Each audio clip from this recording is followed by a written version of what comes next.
नेपाल से इस वक्त जो तस्वीरें और जानकारियां सामने आ रही हैं वो सिर्फ एक प्राकृतिक आपदा की कहानी नहीं है। ये कहानी है अचानक आए उस सैलाब की जिसने देखते ही देखते सड़कों को बहा दिया, इलाकों का संपर्क काट दिया, मोबाइल और टेलीकम्युनिकेशन सेवाओं को ठप कर दिया और सबसे बड़ा सवाल खड़ा कर दिया, आखिर नेपाल में लापता बताए जा रहे सैकड़ों लोगों का क्या हुआ।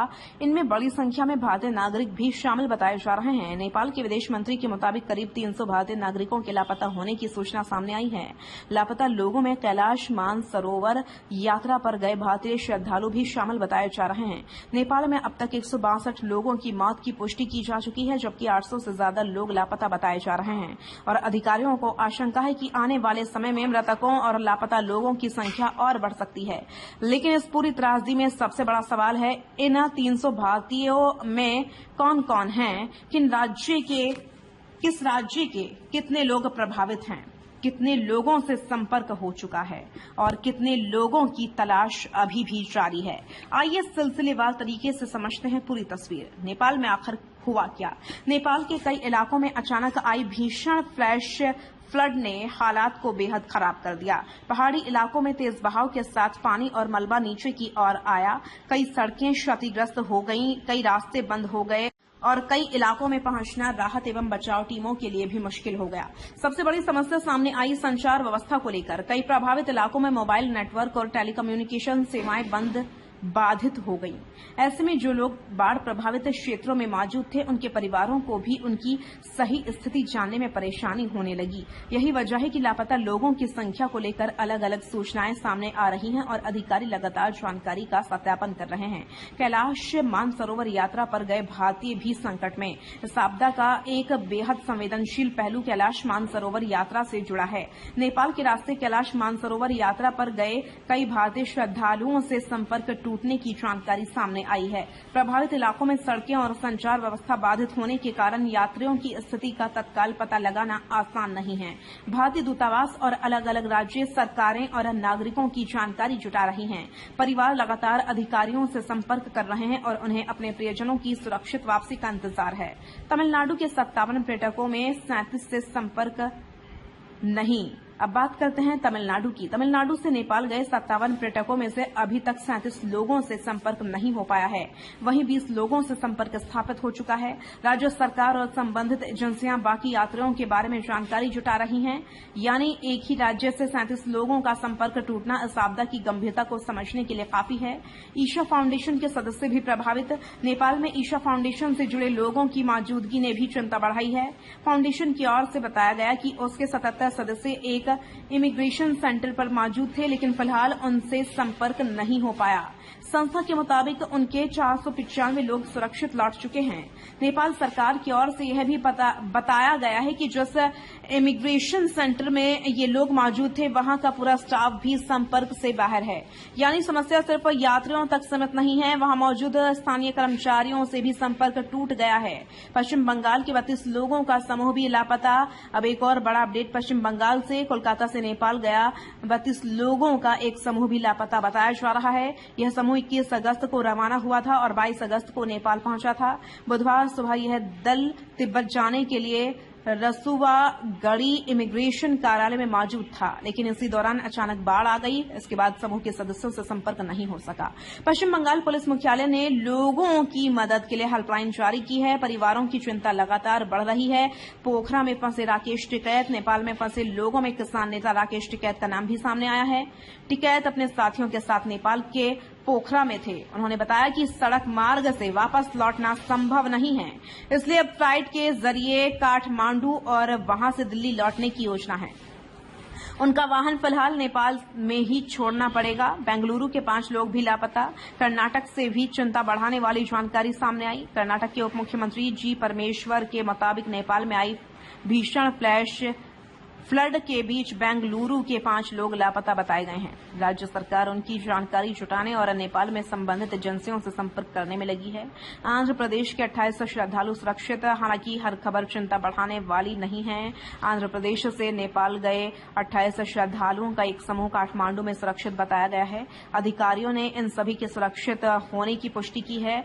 यह जानकारी उन परिवारों के लिए राहत लेकर आई है जिनके परिजन नेपाल की यात्रा पर गए हुए थे।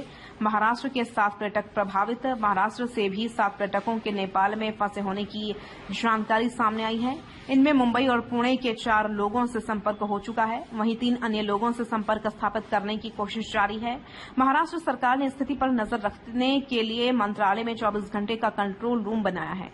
केरल के 36 पर्यटक सुरक्षित। केरल के लिए फिलहाल राहत की खबर है। नेपाल गए 36 पर्यटकों का दल सुरक्षित बताया गया है और वह बाढ़ प्रभावित इलाकों से दूर है।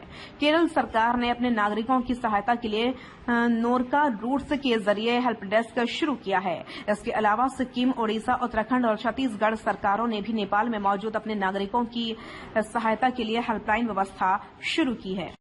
अब बात भारत की मदद की। इस पूरी आपदा के बीच भारत ने नेपाल की तरफ मदद का हाथ बढ़ाया है। प्रधानमंत्री नरेंद्र मोदी ने नेपाल के प्रधानमंत्री बालेन्द्र शाह से फोन पर बातचीत की। प्रधानमंत्री मोदी ने नेपाल को हर संभव मानवीय सहायता का भरोसा दिया। भारत की ओर से नेपाल के लिए राहत सामग्री भेजी गई है।